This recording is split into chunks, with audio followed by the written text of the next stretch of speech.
What's up, YouTube? Dan, the Final Fantasy Man, here again with this month's first game on the chopping block, Final Fantasy VII Crisis Core Reunion, aka Crisis Core HD. This game originally released on the PSP. I remember borrowing my friend's PSP to play and beat it, along with Kingdom Hearts Birth by Sleep.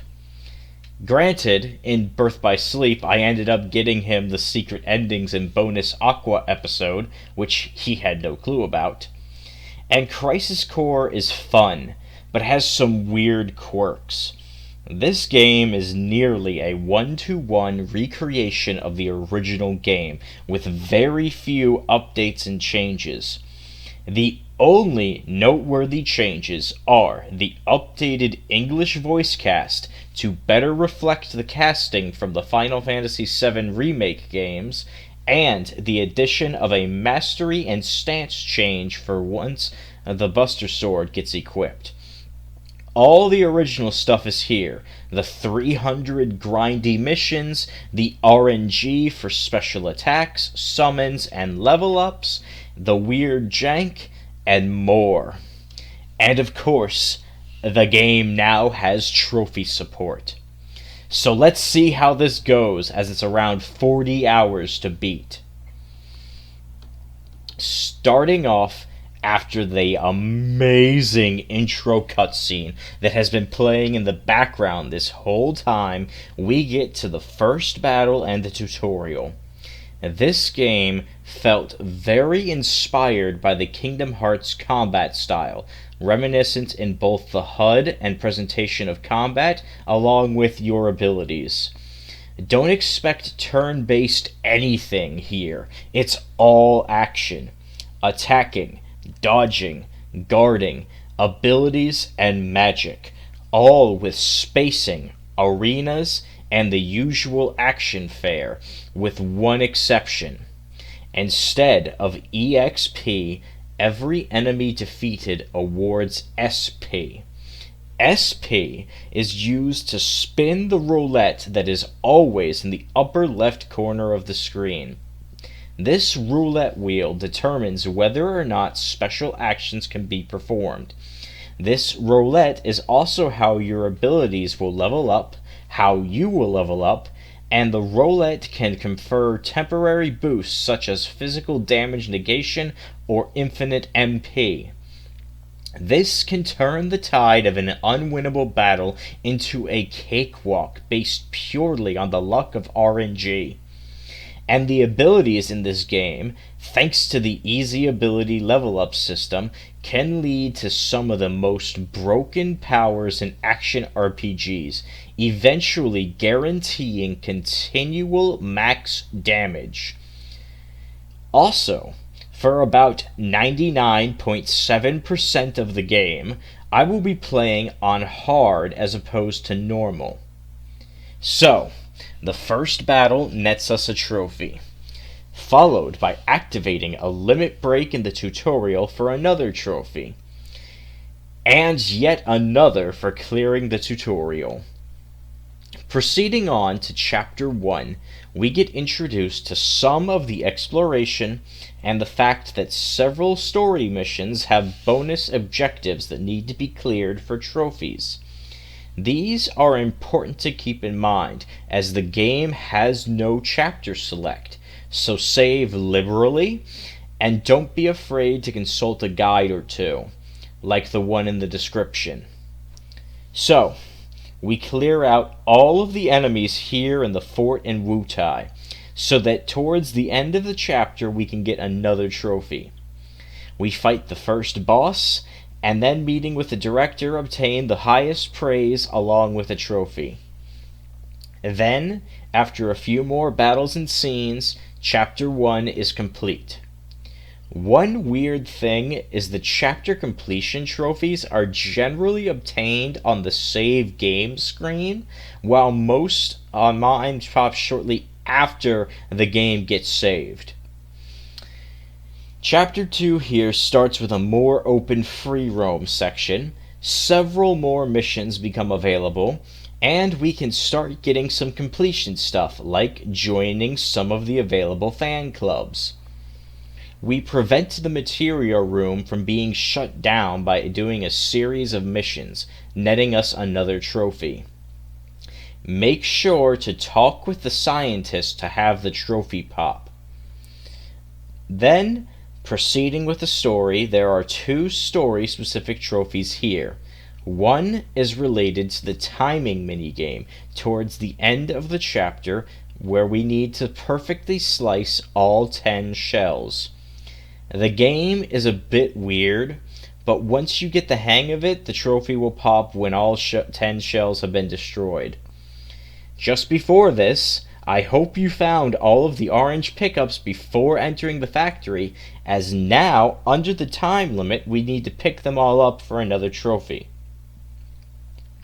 We continue to fight this chapter's boss and complete chapter 2 for yet another trophy. So, chapter 3 starts on a somber note, with 2 of the 3 sexiest soldiers turning turncoat. Yeah, Angeal and Genesis are turning more monstrous, growing their single wings. It's a huge shame that the English voice actor for Genesis was asked to tone down the sensual nature of his voice and actions, but still somehow remains bewitching and captivating. Probably because Genesis is based on an actual Japanese singer/musician named Gact, who also does the Japanese Genesis dub. And damn, the quotes of Loveless go super hard. I still can't believe that Square Enix never decided to capitalize on the story of Loveless and actually make and publish a real-life epic of it. Oh well. So, once in Chapter 3, we can do some more busy work. First up is a side quest with Hojo to prove our worth as a soldier. After fighting his boss, we can claim another trophy. We also gain access to materia fusion in this chapter. Materia confer us abilities when we equip them, and fusion requires SP. This is how we can make better and stronger abilities, and let us break the game, netting a trophy for our first fusion. I'm not going to get too in-depth on materia fusion, just know that later on you can add items to increase the boost that combined with certain equipment lets you go far beyond the 9,999 limit. After meeting the director, the building will come under attack, and we will need to save everyone for a trophy. Make sure not to snitch on the businessman so that we can earn a hefty bribe too. Then we can clear chapter 3. We get to see our old buddy Angeal again and get knocked down to the slums of Midgar. We wake up in the church in Aerith's flower bed once again for the first time. We get to meet Aerith, start a bit of a relationship with her, and get our wallet stolen. During this time, we need to max out the secret attraction level for Aerith, meaning we must follow a guide and do the right things to max out the points, like waiting a long time for a little girl and completing some mini-games. We can take advantage of Aerith for the number guessing game, where Aerith and the kid will overlap in a number that is guaranteed to be the correct one, which, once done, nets us a trophy. We can get Master Blender for perfectly blending a perfume, and we will need to do this 3 times in a row, so make sure to save scum. And the most annoying part of this is the materia collecting minigame, where we need to achieve a rating of godlike speed. The path is simple and never changes. The problem is the wonky camera and needing to mash the pickup button. Also, the timer is a bit off. It should be under 15 seconds, but really needs to be done under 14.5 seconds as the cutscene doesn't stop the timer in time for it to properly count. Once this is done, you'll earn another trophy. Then, once we're finally done here, if we did everything right, Bruno will tell us Zack and Aerith will make a good couple, netting us a trophy. So, we get back to the Shinra building and get tasked with having to protect Hojo, as a stupid, sexy Genesis Feels like I'm wearing nothing at all. Nothing at all. Nothing at all. Stupid sexy Flanders! needs Hojo to help Hollander, who I will now call Hollandaise, to prevent the degradation. Once we reach Hojo's lab, there's a few side things to do. One is to use the recovery machine with perfect timing, which isn't that hard. I actually got it first try. Next, we can enter the boosting chamber and answer the questions in a way that Hojo deems acceptable, for a small stat boost and another trophy. Then, making sure to equip Steel or Mug, we can press a button that lets some beasts loose. We then need to fight them, making sure to steal their cell keys, then empty the cells and hurry back to Hojo, netting us several rewards and a trophy too. With this, we can finally finish Chapter 4. Now, the first thing to do here in Chapter 5 is the mildly annoying squats minigame. Orders! Perhaps you like some squats with that order. Ladies. Squats. There are 4 rounds, each progressively becoming more and more difficult, with the final one needing you to be basically perfect with your timing. All of this is to get more stuff for Aerith, who is worth it. Also a trophy. At this time, I also started running through some more missions, as some are missable, and once 25% were done, a trophy popped. I then spent some time hunting down Wutai spies, and once all 6 have been captured, another trophy will pop. Making sure the missable missions are done, proceeding with the story, we meet Cloud and watch a scene that was originally funnier. At least someone's keeping up. Well, I'm a country boy too. From where? Nibelheim. How about you? Me? Gungaga. Hey, what's so funny about that? You know Gungaga? No, but it's such a backwater name. Ditto Nibelheim. Like you've been there. I haven't, but there's a reactor there, right? A Mako reactor outside Midgar usually means Nothing else out there. Good news, Sung! Me and Cloud. Cloud here are both backwater experts. Oh yeah!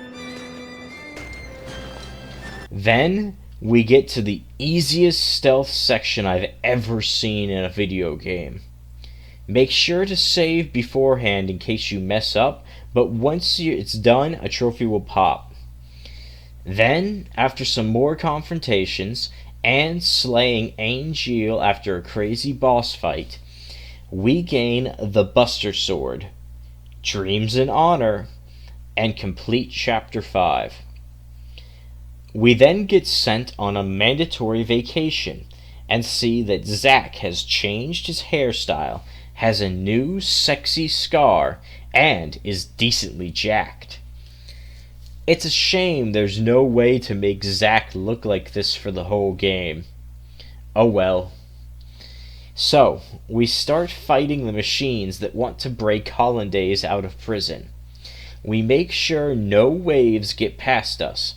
Then, when we try to chase Hollandaise, we make sure to stop and see Cisne for the start of the Zack fan club.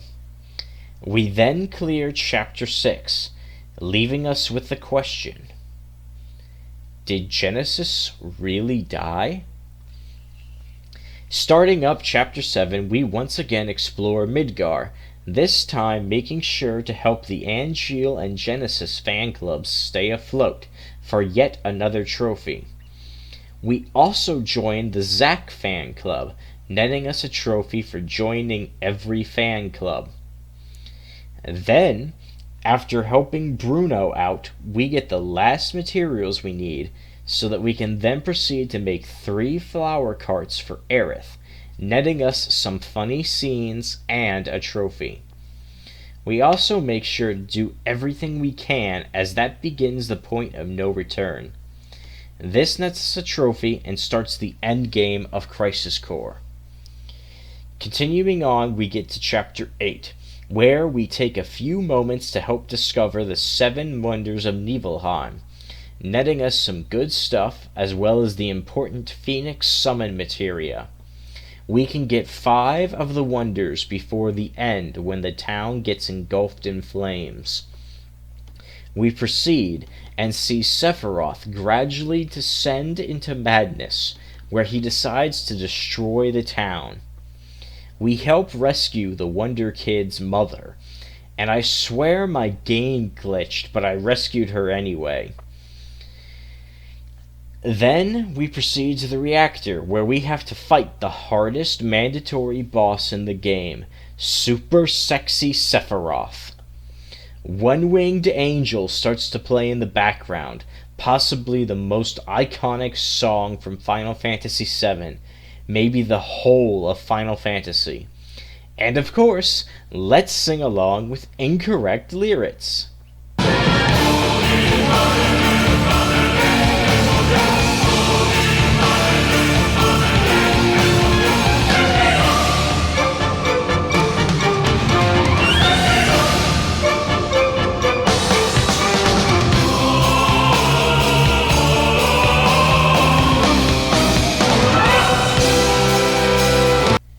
Sephiroth is pretty hard.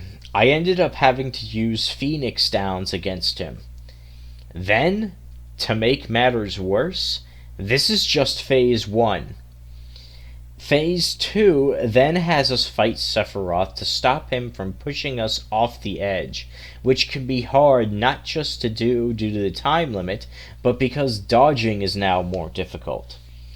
Once he goes down, we get to see some of the best scenes in Crisis Core. Cloud finally stops being a pussy, and I am definitely going to bitch about the sensor smoke added here.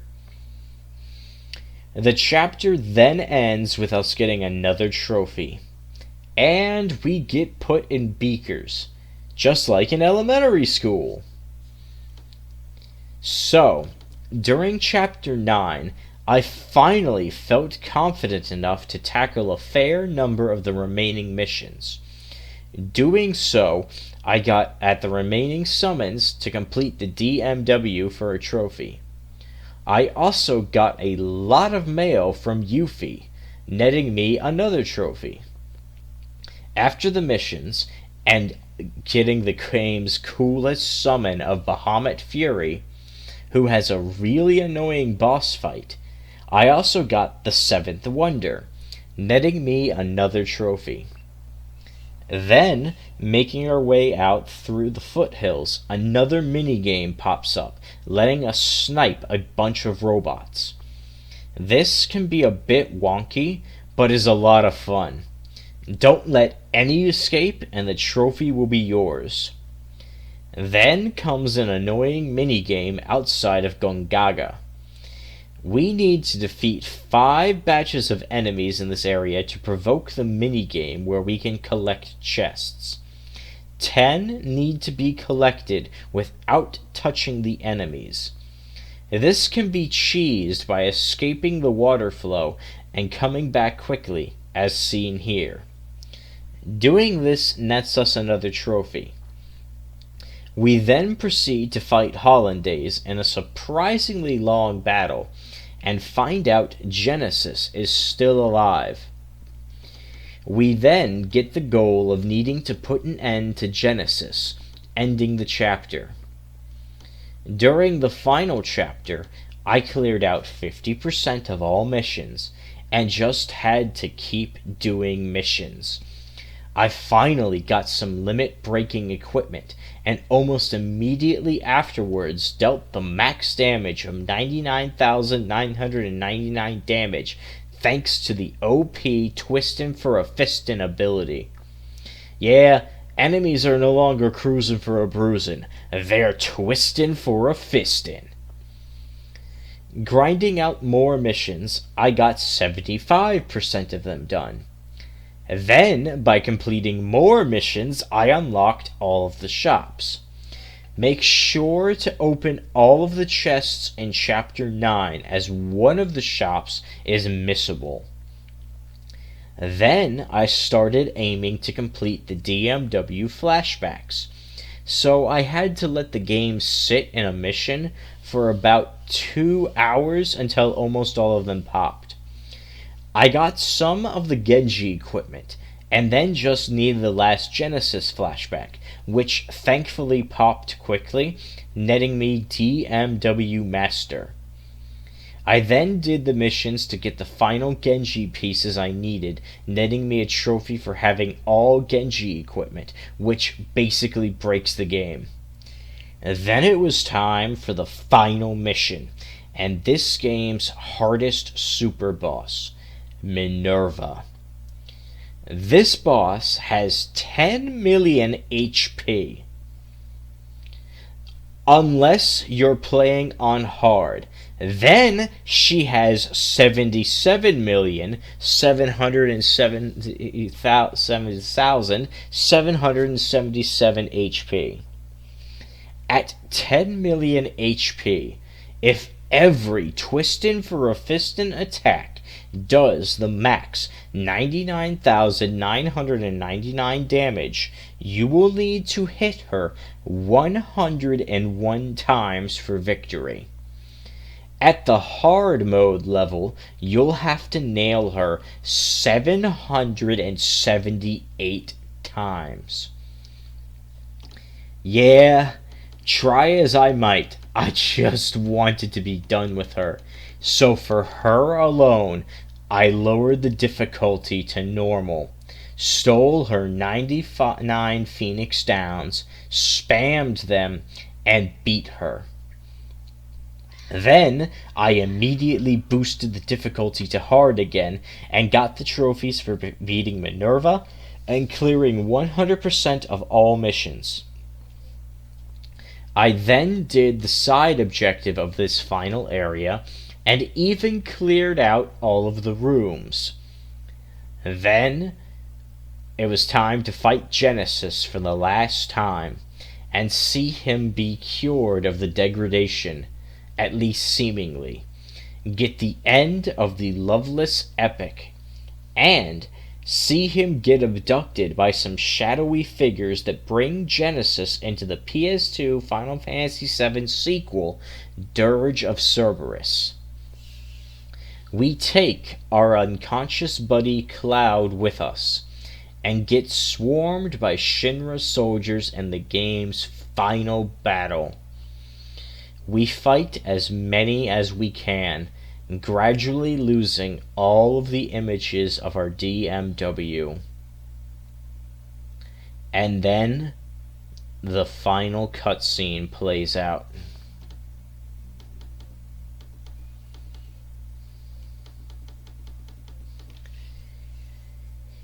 Yeah, not much goes harder than this amazing cutscene.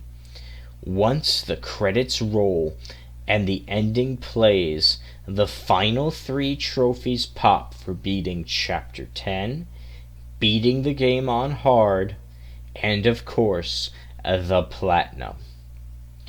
This game was a lot of fun, and evokes a certain nostalgia for the era of weird action experimentation with Final Fantasy. As I've stated, it really evokes a deja vu similarity with something like Kingdom Hearts Birth by Sleep. And while the addition of the Buster Sword mastery is cool, it can only go up by fractions of a percent per encounter, which makes the increasing its proficiency agonizingly slow. Thankfully, no trophy is tied to this. The game is about a 4.6 out of 10 to Platinum, due to the need to complete 300 tedious missions, follow a guide in order to not miss anything, and to beat one of the cheapest super bosses ever. Hard mode surprisingly isn't all that, just kind of tedious for some of the harder missions. And you can even cheese it by just changing the difficulty to hard at the very end. The music of the game is great. The voice acting, while it's not the original, is still good, and the combat is fun and snappy.